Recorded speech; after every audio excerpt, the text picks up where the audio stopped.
அனைவருக்கும் வணக்கம். எப்படி இருக்கீங்க? சமீபத்தில ஒரு வீடியோ பார்த்தேன் Facebookல. திண்டுக்கல்ல சேர்ந்த ஒரு ஜோசியர் பேசியிருக்கிறாரு.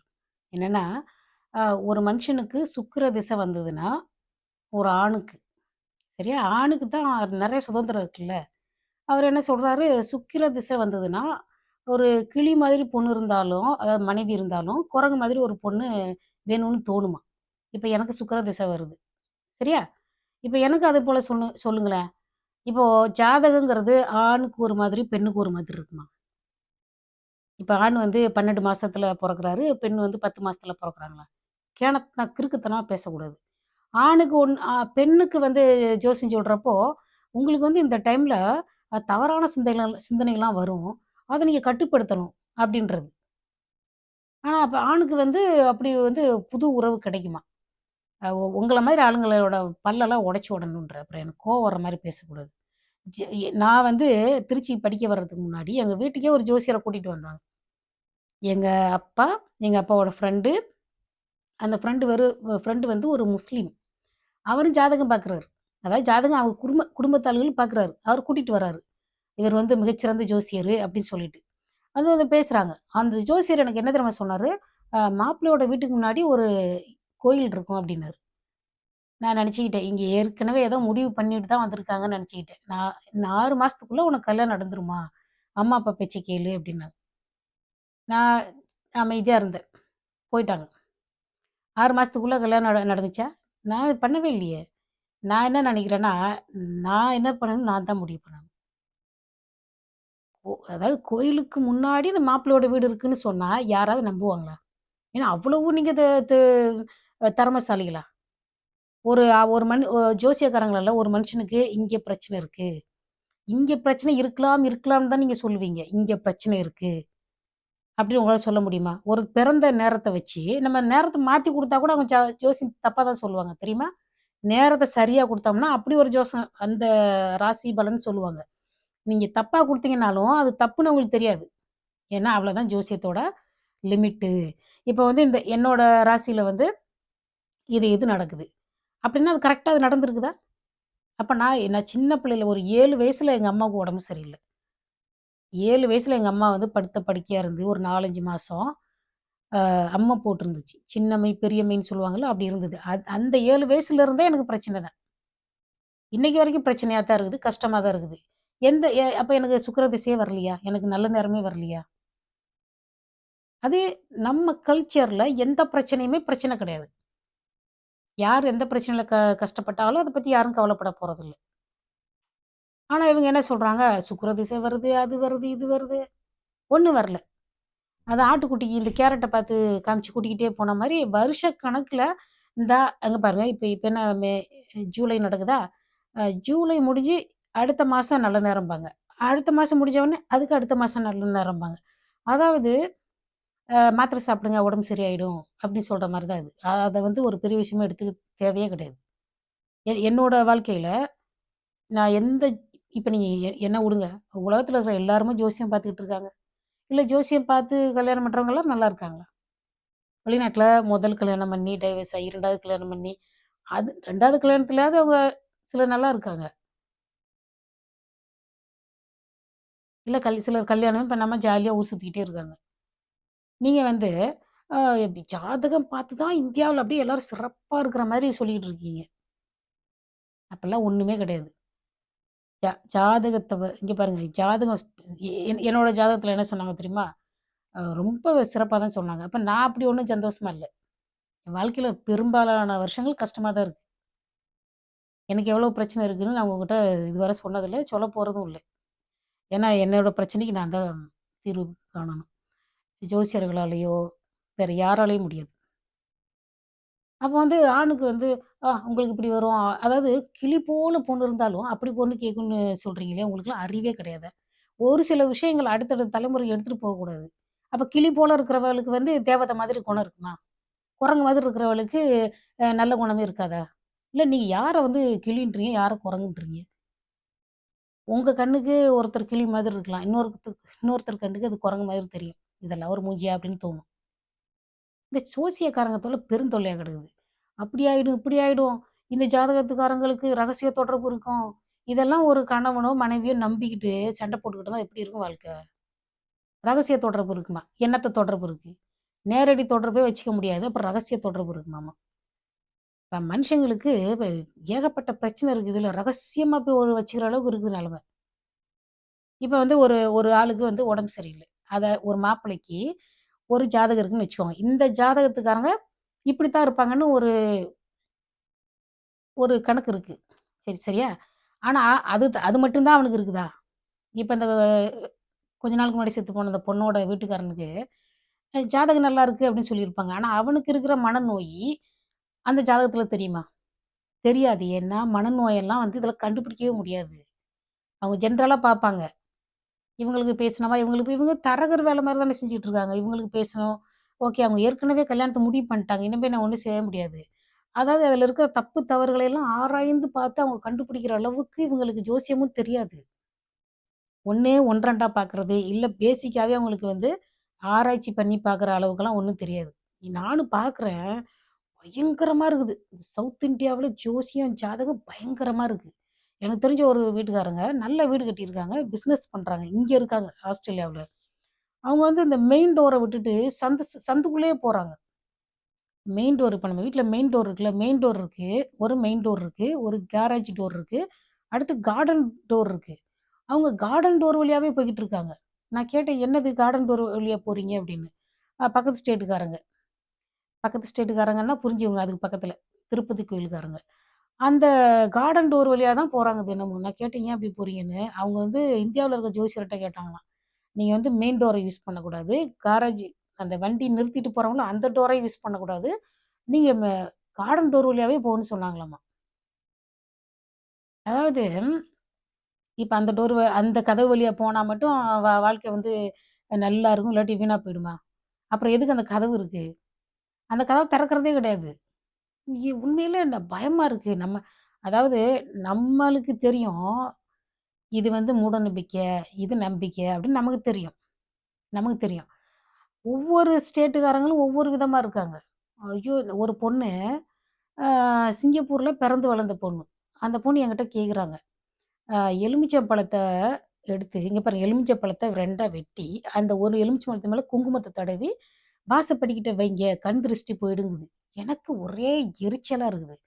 கண் திருஷ்டிங்கிறதே ஆஸ்திரேலியாவுல கிடையாது. இப்போ ஒரு குழந்தை இருக்குன்னு வச்சுக்கோங்க. அந்த குழந்தைய பார்த்து கியூட்டா இருக்கும்பாங்க. அழகா இருக்குன்னுவாங்க. அது வந்து அவங்க வந்து பஸ்ல, ட்ரெயின்ல போறப்போ, பக்கத்துல இருக்க சின்ன பிள்ளைங்க அவளோட அம்மாகிட்ட பேசுறது, அந்த குழந்தைய பார்த்து அழகா இருக்குன்னு சொல்றது, அது வந்து இவங்கள பொறுத்தவரைக்கும் ஒரு டீசென்சி. ஆனா நம்ம ஊர்ல வந்து அந்த உங்க குழந்தை அழகா இருக்கு அப்படின்னு சொல்லிட்டா போதும். நைட்டு போயிட்டு இந்த அழகா இருக்குன்னு ஏன்டா சொ சொன்னவங்கள நினைச்சுக்கிட்டு இப்படி சுத்தி சுத்தி போடுவாங்க. என்னமோ உலகத்திலே இவங்க தான் குழந்தை வச்சிருக்கிற மாதிரி. கண்ணு போடுறதுங்கிறது இந்த ஊர்ல வந்து ஒரு பழக்கமே கிடையாது. அந்த பொண்ணு நெறைய படிச்சவங்க. ரொம்ப மாடர்னா இருப்பாங்க. ஆனா, அந்த பொண்ணு சொல்றாங்க, "எலுமிச்சை பழத்த வெட்டி அடுப்புகிட்ட வாசப்படியில வைங்க. அப்புறம் விளக்கு போடுங்க." அப்படி இப்படின்னு சொல்றாங்க. ஏன்னா வந்து, அது அது வந்து அவங்களோட நம்பிக்கை. எனக்கெல்லாம் அந்த நம்பிக்கைலாம் கிடையாது. ஏன்னா, நான் கோயிலுக்கே போகாம கூட இருக்கேன். நான் எப்படிப்பட்ட ஒரு இந்துவா இருக்கணும். அந்த மாதிரி இப்ப நம்ம இந்தியர்களோட போய் நம்ம சம்மந்தம் பண்றோம்னு வச்சுக்கோங்க. அ ஜ எங்க வீட்டு பிள்ளைங்களுக்கெல்லாம் ஜாதகம்லாம் கிடையாது. ஜாதகம் கேட்பாங்க. ஜாதக பொருத்தம் பார்ப்பாங்க. இப்ப இந்த லவ் மேரேஜ்னா, ஆஸ்திரேலியால லவ் மேரேஜ் தான். அரேஞ்ச்டு மேரேஜ் கிடையாது. இந்தியர்களே அரேஞ்ச்டு மேரேஜ் பண்ணலாம். ஆனா வந்து ஆஸ்திரேலியாவோட கல்ச்சர்ன்னு ஒண்ணு இருக்குல்ல, அது லவ் மேரேஜ் தான். அவங்களே தான் முடிவு பண்ணணும். இந்த பையன் ஓகேவா? இந்த பொண்ணு ஓகேவான்ட்டு. இப்ப இப்ப வந்து இன்னைக்கு கூட ஒரு கல்யாணம் நடந்திருக்குது. அமெரிக்கா பொண்ணுக்கும் ஏதோ அம்பாத்துரைன்னு ஒரு ஊர சேர்ந்த ஒரு பையனுக்கு. ஏதோ ஒரு ஊரு. ஒரு பையனுக்கும் கல்யாணம் நடந்திருக்குது. அவங்க 2 பேரும் என்ன ஜாதகம் பார்த்தா கல்யாணம் பண்ணாங்க? 2 பேருக்கும் புடிச்சிருக்கு கல்யாணம் பண்றாங்க. இ இவ வ அமெரிக்கா பொண்ண வந்து நம்ம பையன் கல்யாணம் பண்ணிக்கிறான்னா பெருமையா இருக்குது. இதே அமெரிக்கா பையன நம்ம பொண்ணு கல்யாணம் பண்ணிச்சுன்னா, ஐயோ! அது ஏதோ ஒரு பெரிய சொத்த தூக்கிட்டு போற மாதிரி, ஏதோ அவன் வந்து கிட்னாப் பண்ணிட்டு போற மாதிரி ஃபீல் பண்ணிக்கிறது. இப்போ அந்த இது என்ன படம்? என்னமோ ஒரு படம் வந்துச்சு. தனுஷ் நடிச்ச படம். ஆடுகளம். அதுல அந்த பொண்ணு சொல்லுது. அ டாப்ஸி கேரக்டர். இதுதான் என் ஊரு. அந்த இங்கிலீஷ்கார பொண்ணு சொல்லுது. இதுதான் என் ஊரு. இங்க இருக்கிற ஒரு பையன தான் கல்யாணம் பண்ணிக்குவேன்னு. இதே தான் நிலைமை தான் நம்ம பிள்ளைங்களுக்கும். ஆஸ்திரேலியா தான் என் ஊரு. ஆஸ்திரேலியாவுல இருக்கிற ஒரு பையன தான் நான் கல்யாணம் பண்ணிக்குவேன்னு. நம்ம என்ன செய்ய முடியும்? அப்போ டாப்ஸிக்கு மட்டும் அப்படியே கிளாப் பண்ணோம்ல. ஆனா இங்க வந்து அதே மாதிரி இந்த பொண்ணுங்க நெனப்பாங்க. என்னோட பொண்ணெல்லாம் வந்து 2 வயசுல டே கேர்ல சேர்த்தேன். அப்பவே எனக்கு தெரியும். அந்த பிள்ளைங்க சின்ன பிள்ளைங்களுக்கு அவங்கள கூட இருக்கிற எல்லா பிள்ளைங்ககிட்டயும் அந்த பாசத்தோட தான் பழகுது. அது கலரு, கிலரு அந்த எதுவுமே தெரியாது அதுகளுக்கு. சின்ன பிள்ளையிலேருந்தே வளர்ந்துகிட்டு இருக்கு. இப்ப எங்க ஊர்ல எல்லா கலருமே இருக்கு. கிராமத்துல என் கலரு, இன்னும் வெளுப்பு, இன்னும் கருப்பு. எனக்கு வந்து ஆஸ்திரேலியா புதுசே கிடையாது. எங்க ஊரோட ஒரு பெரிய சைஸ் தான் ஆஸ்திரேலியா. ஏன்னா எல்லா கலருமே எங்க ஊர்ல இருக்கு. எங்க அப்பா கருப்பு, எங்க அம்மா கலரு. எங்க அம்மா என்ன விட ஃபேரா இருக்கும். சொந்தக்காரங்கலாம் என்ன விட வெள்ள வெள்ளேன்னு இருப்பாங்க. எனக்கு ஒண்ணும் பிரச்சனை இல்ல. ஆனா அத விட என் பிள்ளைக்கு வந்து அனுபவம் வேற மாதிரி. சின்ன பிள்ளையிலேருந்தே குட்டி பசங்கள்லேருந்தே அது பார்த்து பார்த்து, அதுங்களுக்கு இந்த கலரு, இந்த நாடு இதெல்லாம் ஒண்ணுமே தெரியாது. பாசமா இருக்காங்களா? இல்லையா? அது மட்டும் தான் தெரியும். அப்படி இருக்கிறப்போ, நம்ம இங்கேயும் வந்து ஜாதகத்த கொண்டு வா. நான் அரேஞ்ச்டு மேரேஜ் பண்ணி வைக்கிறேன்னா, அதுக்கு பேசாம இந்தியாவிலே இருந்துருக்கலாம். எனக்கு அப்பவே தெரியும். சின்ன பிள்ளையிலே தெரியும். நான் அப்ப பார்ப்பேன். அதான் மனசுக்குள்ள நெனப்பேன். இந்த சின்ன பசங்கலாம் இருப்பாங்கல்ல, இங்கிலீஷ்கார பசங்க. அவங்களலாம் பார்க்குறப்ப நெனப்பேன். ஒரு காலத்துல நம்ம பேர பிள்ளைங்க தான் இப்படிதான் இருக்கும் அப்படின்னு நெனச்சுக்குவேன். ஏன்னா, இங்க வந்து நம்ம பேச்ச கேட்டுலாம் கல்யாணம் பண்ண மாட்டாங்க. சரிங்களா? அவங்களுக்கு பிடிச்சிருந்தா தான் கல்யாணம் பண்ணுவாங்க. இங்க வந்து நம்ம கட்டி வைக்கிறோம் அப்படிங்கிறதுக்காகலாம் வாழ முடியாது. அவங்களுக்கு பிடிக்கலன்னா டைவர்ஸ் பண்ணுவாங்க. அது 2வது கல்யாணம் அதெல்லாம் நம்மகிட்ட கேட்டுக்கிட்டே இருக்க மாட்டாங்க. அவங்களுக்கு வந்து அதுக்கு ஒரு நியாயமான காரணத்த சொல்லிட்டு, இது சரிப்பட்டு வரல அப்படின்னா அவங்க டைவர்ஸ் பண்ணுவாங்க. நாம வந்து என்னதான் கண்ணகி, கோவலன், மாதவின்லாம் கதை சொல்லிட்டு இருந்தோம்னு வச்சுக்கோங்க, நான் வந்து இந்தியாவுல இல்ல அப்படின்ருவாங்க. நான் தமிழ்நாட்டுல இல்ல. அப்புறம் வந்து கண்ணகி செய்றது கரெக்ட்டா? அப்படின்லாம் கேள்வி கேட்பாங்க. புரியுதுங்களா? இப்ப இதே நிலைமை தான் இந்தியாவுலயும் இருக்கும். இந்தியாவுல கண்ணகிய மறுத்து பேசுறது வந்து தப்புன்னு நான் சொல்லல. நான் மறுத்து தான் பேசுறேன். எனக்கு கண்ணகி மேல வந்து இரக்கம் இருக்கே தவிர, கண்ணகி செஞ்சது எல்லாம் சரி அப்டின்னு சொல்ல விரும்பல. ஏன்னா, அந்த பொண்ணுக்கு வீட்ட தவிர ஒண்ணுமே தெரியாது. வீட்ட தவிர ஒண்ணுமே தெரியாது. யார பத்தியும் யோசிக்காது. மாதவி நிலைமைய பத்தி யோசிக்காது. மாதவியோட பிள்ளைய பத்தி யோசிக்காது. தன்னையும் அந்த கணவன தவிர வேற எத பத்தியுமே யோசிக்காது. அந்த மாதிரி ஒரு தனக்குன்னு ஒரு சின்ன சின்ன வட்டத்துக்குள்ள இருக்கிற ஒரு மனநிலை இருந்த ஒரு பெண் தான் கண்ணகி. நான் நான் கண்ணகியோட வாழ்க்கையெல்லாம் யாரும் வாழ முடியாது. கண்ணகி மாரி வாழ்க்கை முழுக்க வீணா போணும்னு யாரும் வந்து பிள்ளைங்கள பெத்து வைக்கல. இருக்கிறதே 1, 2 அதுக்காக நம்ம அப்படியே வச்சு சாதனை செய்யன்னு நம்மளும் சொல்லவும் முடியாது. பிடிக்கலையா இன்னொரு கல்யாணம் பண்ணிக்கோ அப்படின்னு தான் நான்லாம் சொல்லுவேன். சரிங்களா? இப்ப இந்த ஜோசியர்கள் வந்து அவர்களுடைய அ அதாவது அவங்க அந்த YouTube வீடியோல வந்து இன்னும் கோடிக்கணக்கில சம்பாதிக்க போறதில்ல. இன்னும் அம்பானி, அதானி மாரியா சம்பாதிக்க போறாங்க கிடையாது. ஆனாலும் வந்து அவங்க பேசுற விஷயங்கள்லாம் பார்த்தீங்கன்னா, அப்படியே இரிட்டேட்டிங்கா இருக்குது. அப்புறம் அந்த வீட்ல அந்த மரம் நடாதீங்க, இந்த மரம் நடாதீங்க. அத நட்டா உங்களுக்கு வந்து கடன் தீராது. அதெல்லாம் ஒண்ணுமே கிடையாது. அந்த மரம் வந்து வேகமா காத்தடிச்சுன்னா படக்குன்னு உடைஞ்சு போயிரும். அதுதான் அவ்வளோதான் கெப்பாசிட்டி. நம்மலாம் காத்தடிச்சுனா கூட எங்கிட்டாவது போய் ஓடி போயிட்டு நின்னுக்குவோம். அந்த மரத்துக்கு அப்படியே காத்தடிச்சா ஒடிஞ்சிரும். அது ஒரு ஒரு உயிர். அது ஒரு செடி வகையை சேர்ந்தது. அது வந்து நம்மளோட கடன பாதிக்குதா? அது வந்து குடும்பத்தில இருக்கிற ஆரோக்கியத்த பாதிக்குதா? ஏதாவது வாய் இருக்குன்னு பேசக்கூடாது. அப்புறம் கை இருக்குன்னு அப்புறம் குத்த தான்னு தோணும் எனக்கு. ஐயோ கடவுளே! நான் சாரி அப்படிலாம் பேசக்கூடாது. எரிச்சலா இருக்கு. கிளி மாதிரி பொண்ணு, குரங்கு மாதிரி பொண்ணுன்றீங்க. நீங்க கிளி, குரங்குலாம் நீங்க பார்த்தீங்க. அது எல்லா பொம்பளைங்கள்ட்டயும் போய் அவங்க குணத்தலாம் நீங்க பார்த்தீங்க. அதான் அந்த நயன்தாரா பாருங்க, மழை காலத்துல வெள்ளம் வந்த சமயத்துல எல்லாரும் சாப்பாடுக்கு பசியோட தான் அலைஞ்சிருப்பாங்க.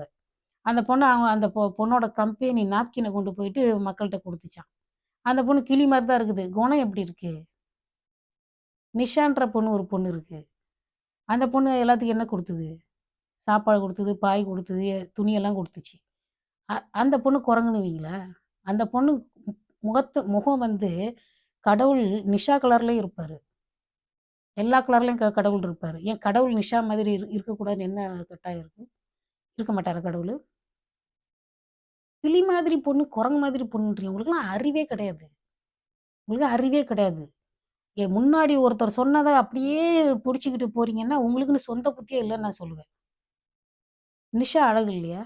அந்த பொண்ணு மனசளவுல தேவதை. யாருக்கு என்ன செய்யணும்? எப்படி செய்யணும்? அப்படின்ற அந்த நாகரீகம்லாம் தெரிஞ்ச பொண்ணு. அவர் யாரு? ரஜினிகாந்த். 10 பைசா எச்சி கையால காக்கா ஓட்ட மாட்டாரு. ஆனா கோயில் கோயிலா சுத்துவாரு. அவரு கடவுள்னா என்னன்னு தெரியாது. ஆன்மீகம்னா என்னன்னு தெரியாது. ஆ அதாவது அது என்னமோ உதாரணம் சொல்லிட போறேன். ஆன்மீகம்னா என்னன்னு தெரியாது. கண்ண மூடிட்டு உட்காந்துக்கிட்டா ஆன்மீகமா? ஏன் கண்ண திறந்து மக்களோட கஷ்டத்த பார்க்கலாம்ல. ஒரு சுனாமி வந்தப்பயே அவரு ஒரு 10 பைசா செலவு பண்ணல தெரியுமா? அவ்வளோ கல்லு மனசுக்காரரு. அந்த ரஜினிகாந்த விட நிஷா எவ்வளவோ நல்ல பொண்ணு. அது சம்பாதிக்கிற காசுல கொஞ்சத்த குடுத்துச்சு பார்த்தீங்களா? அதான் நல்ல பொண்ணு.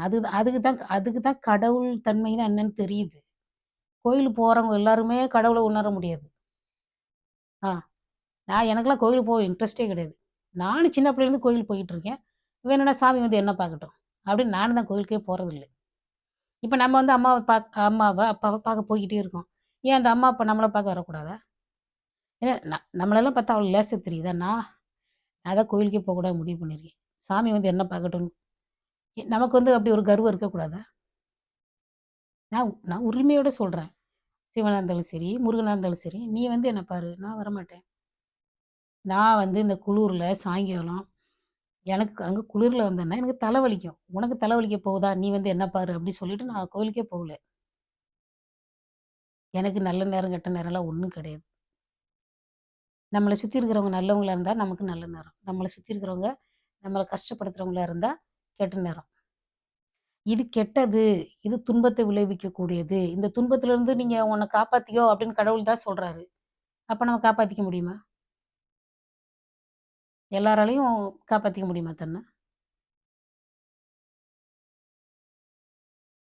அதாவது ஒரு மாடு முட்டை வருதுன்னா காப்பாத்திக்கலாம். ஒரு பாம்பு கடிக்க வருதுன்னா நம்மள காப்பாத்திக்கலாம். எது எது உண்மையிலே நிம்மதியான வாழ்க்கைன்னு யாராலயாவது தெளிவா சொல்ல முடியுமா? இல்ல எனக்கு இந்த வாழ்க்கை பிடிக்கல அப்படின்னு ஒரு பெண்ணு சொல்ல முடியுமா? இல்ல இந்த வாழ்க்கை எனக்கு பிடிக்கவே இல்லன்னு நான் சொல்ல முடியுமா? என்னமோ நீங்களும் ஜாதகத்த உருட்டிக்கிட்டே தான் கிடக்குறீங்க. அதாவது அதாவது ஜூலை இங்க பாருங்க. இன்னைக்கு என்ன தேதி? ஜூலை 14. ஜூலை 14 8:30 மணிக்கு இந்த பிரச்சனை நடக்கும். 11 மணிக்கு இந்த பிரச்சனை நடக்கும். அப்புறம் காலையில இந்த பிரச்சனை நடக்கும்னு சொல்ற அளவுக்கு நீங்க வந்து கிரகங்களுடைய அசைவுகள அப்படியே பார்த்துக்கிட்டே இருக்கீங்களா?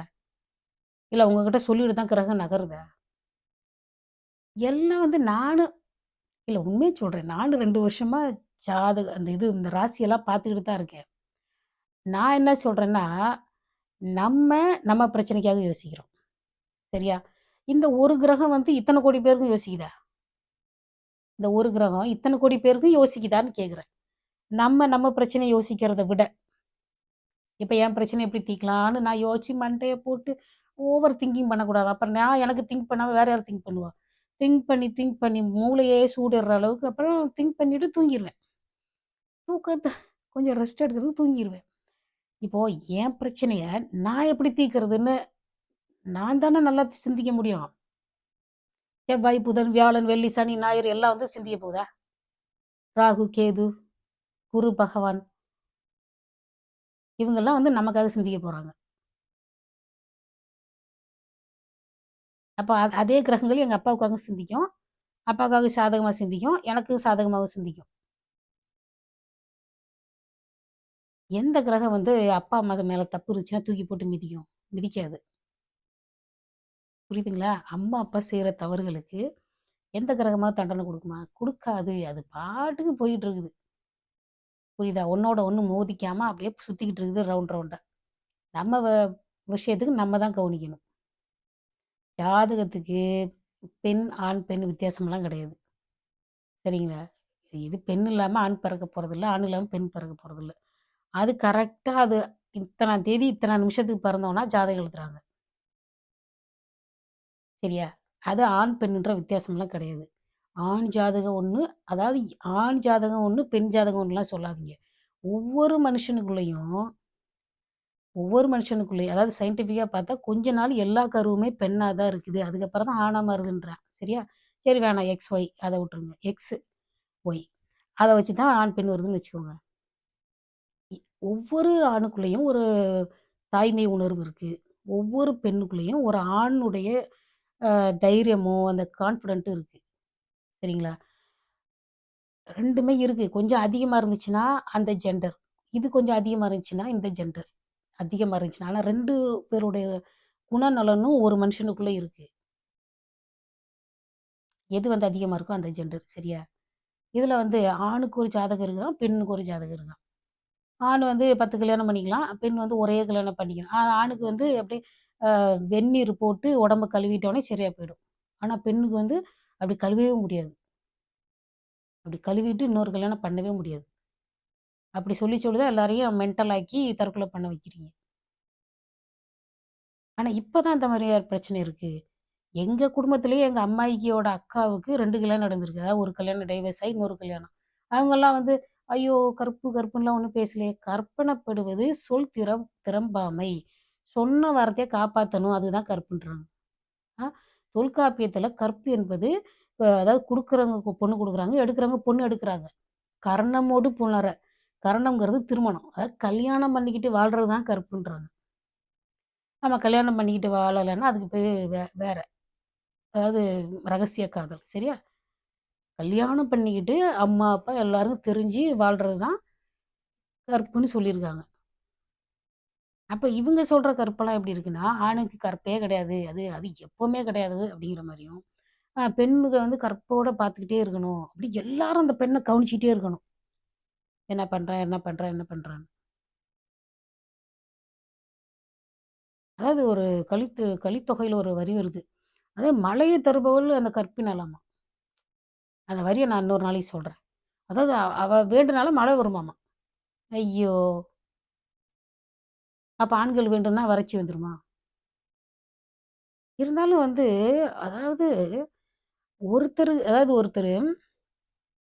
ஒரு சயின்டிஸ்ட் இருந்தாராமா. எங்க அம்மா சொன்ன கத. அந்த 21 நிமிஷம் ஆச்சு பரவால்ல. சயின்டிஸ்ட் இருந்தாராமா. அவர் ஒரு பூனை வளர்த்தாராம். அந்த பூனைக்கு குட்டி குட்டி இருந்ததாமா.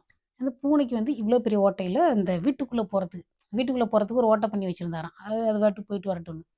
அந்த பூனை குட்டிக்கு ஒரு ஓட்டை போட்டாராம். அதுக்கு ஒருத்தர் பக்கத்து வீட்டுக்காரர் கேட்டாராம், "பெரிய பூனை போற ஓட்டையிலே சின்ன பூனை போயிடாதா?" அப்படின்னு. "எதுக்கு தனியா ஓட்டை போட்டுருக்கீங்கன்னு?" அப்பதான் அவர் யோசிச்சாராம், "ஏன் நம்ம தனியா அதுக்கு போடணும்?" இது எப்படி இருக்குன்னா, இப்ப வந்து ஆ 2வது கல்யாணம் பண்றது பெரிய விஷயம் இல்ல. அப்படின்னு நம்ம ஒரு கருத்துக்கு வந்துட்டோம்னு வச்சுக்கோங்க. முதல் கல்யாணம் எல்லாமே ஆட்டம் கண்டு போயிரும். முதல் கல்யாணத்தோட அந்த அதாவது அந்த ஸ்டெடியா இருக்காது அப்படின்ற ஒரு ஒரு மனநிலை இருக்கு. சரிங்களா? அதுக்காக 2வது கல்யாணம் பண்றத எப்படியாவது தடுத்து நிறுத்திட்டு, அந்த ஒரு கல்யாணத்தோடவே வாழ வைக்கிறது தான் நம்மளோட நோக்கம். அது பிடிச்சிருக்கோ, பிடிக்கலையோ. அப் அந்த குழந்தைய காமிச்சுட்டே இருப்பாங்க. அந்த ஆட்டுக்குட்டிக்கு கேரட் காமிச்ச கதை மாதிரி, "அங்க பாரும்மா, அந்த குழந்தைய பாரும்மா, குழந்தைய பாரும்மா, குழந்தைய பாரும்மா" அப்படின்னு சொல்லிட்டே இருப்பாங்க. எவ்வளவு பிரச்சனை வந்தாலும். அப்ப அதாவது ஒவ்வொரு பெண்ணும் வந்து ஒரு புக் மாதிரின்னு வச்சுக்கோங்க. இப்ப நான் வந்து ஒரு சயின்ஸ் புக்கு நான் இன்னும் ஒவ்வொரு பெண்ணும் ஒவ்வொரு மாதிரி. யாருமே ஒரே மாதிரி கிடையாது. அப்ப நீங்க வந்து அந்த பெண்ண புரிஞ்சுக்கிறதுக்கு ஒரு வாய்ப்பும் குடுக்க மாட்டேங்கிறீங்க. ஒரு ஆண் எனக்கெல்லாம் ஆண்கள பத்தியே சரியா தெர்ல. ஆண்கள் எத்தன விதமான ஆண்கள் இருக்கிறாங்கன்னே தெரியல. அது வந்து கல்யாணத்துக்கு அப்புறம் தெரிஞ்சு என்ன பிரயோஜனம்? கல்யாணத்துக்கு முன்னாடி தெரியல. ஏன்னா நான் எங்க வீட்ல ஒரே பொண்ணா, எனக்கு ஒரு ஒரு இலவும் தெரியல.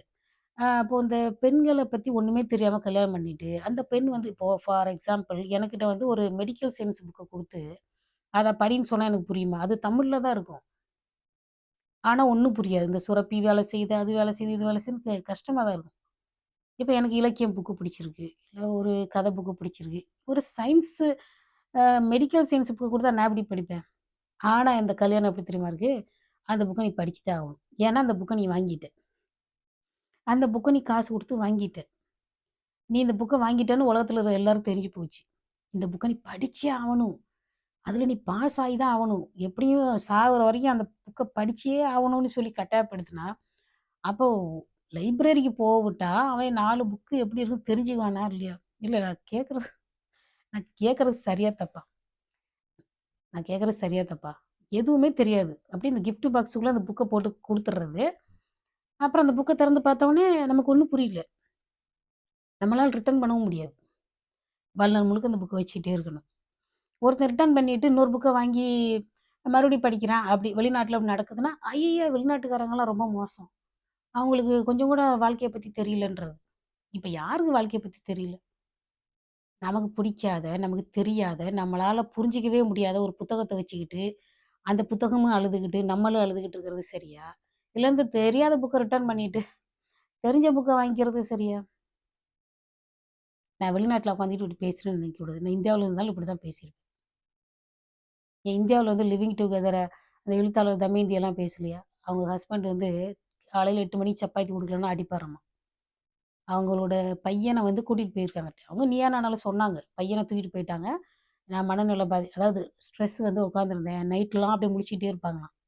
எதுக்கு இப்படி பண்றீங்க? அம்மா, அப்பாவுக்கு பிடிச்சிருக்கு.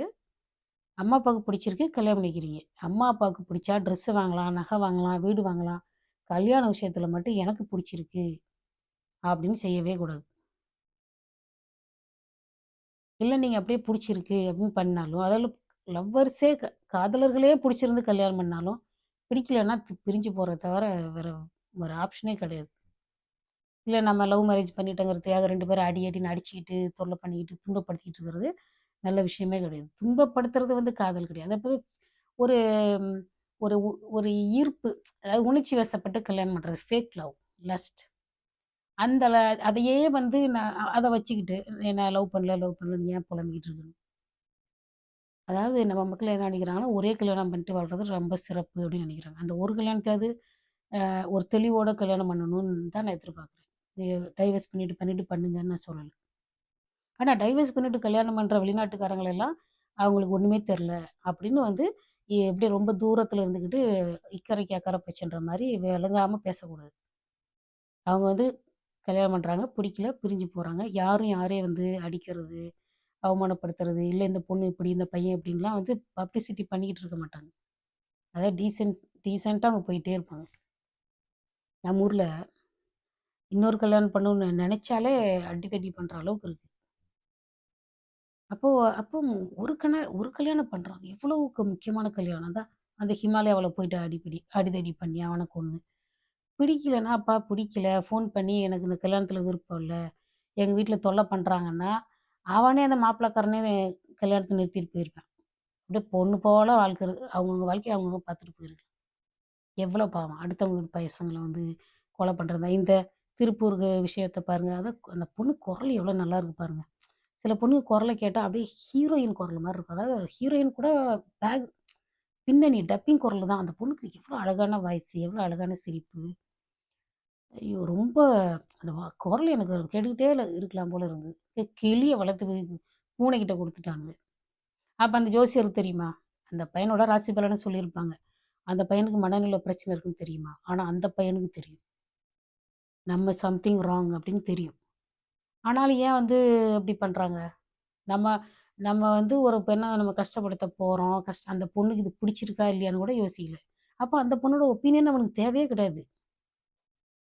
அப்ப இது வந்து கல்யாணமே அது நியாயப்படி பார்த்தா 2 பேரும் மனம் ஒத்து கல்யாணம் பண்ணவே இல்ல.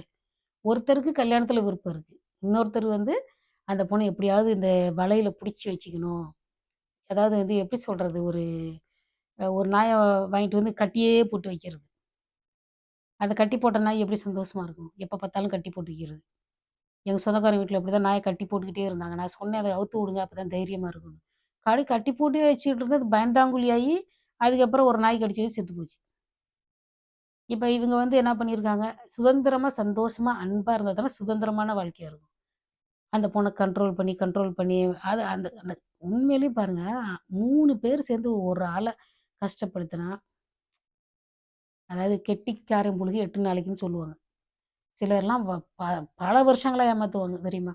இந்த உலகத்துல ஏமாத்துறதோடைய டைப்பெல்லாம் என்னன்னே தெரியாம நம்ம உலகத்துல வாழ்ந்துகிட்டு இருக்கோம்.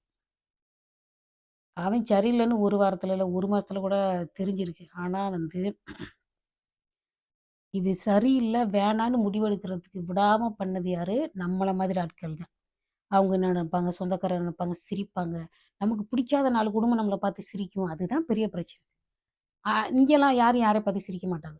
இந்தா பக்கத்து வீட்ல இருக்கிறாங்க. அவங்களுக்கு என்ன சொத்து, என்ன வீடு, என்னது? அது சொந்த வீடா, வாடகை வீடான்னு கூட எங்களுக்கு தெரியாது. அவங்க அவங்கள பாட்டுக்கு இருக்காங்க. அதாவது அடுத்தவங்கள பத்தின அதிக இன்ஃபர்மேஷன் தெரியலனாலே நிம்மதியா இருக்குன்றேன் நான். இப்ப என்ன பத்தி, என்னோட பிரச்சனைகள பத்தி ஒருத்தருக்கு நெறைய தெரிஞ்சிருக்குன்னு வச்சுக்கோங்க, அவங்கள பார்த்தா நமக்கு எப்படி இருக்கும்? நம்மள பத்தி இவ்ளோ விஷயம் தெரிஞ்சு வச்சிருக்காங்க. என்ன பத்தி ஒருத்தர் இவ்ளோ விஷயம் தெரிஞ்சு வச்சிருக்காங்க. அவங்கள பார்த்தா எப்படி இருக்கும்? இங்க யாருக்குமே யார் விஷயமும் தெரியாது. அவங்க பாட்டுக்கு போறாங்க, வர்றாங்க, சந்தோஷமா இருக்காங்க, சாப்பிடுறாங்க. தூங்குறாங்க. கோழி என்னது குருவி வளர்க்குறாங்க, அத வளர்க்குறாங்க. நாய கூட்டிட்டு போறதுன்னா, அதாவது இதுதான் வந்து இதுதான் வந்து உண்மையிலேயே சுதந்திரமான ஒரு வாழ்க்கை. அங்க வந்து நம்மளோட மூளையில பாதியவே மத்தவங்கள பத்தி யோசிக்கிறதுலயே போயிடுது.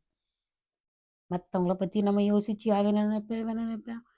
அ நான் இந்தியாவுக்கு வந்தேன்னு வச்சுக்கோங்க, இந்த வீட்டு ஞாபகமே எனக்கு வராது. இந்த வீட்ட பத்தின எண்ணமே எனக்கு இந்தியாவுக்கு போனா வராது.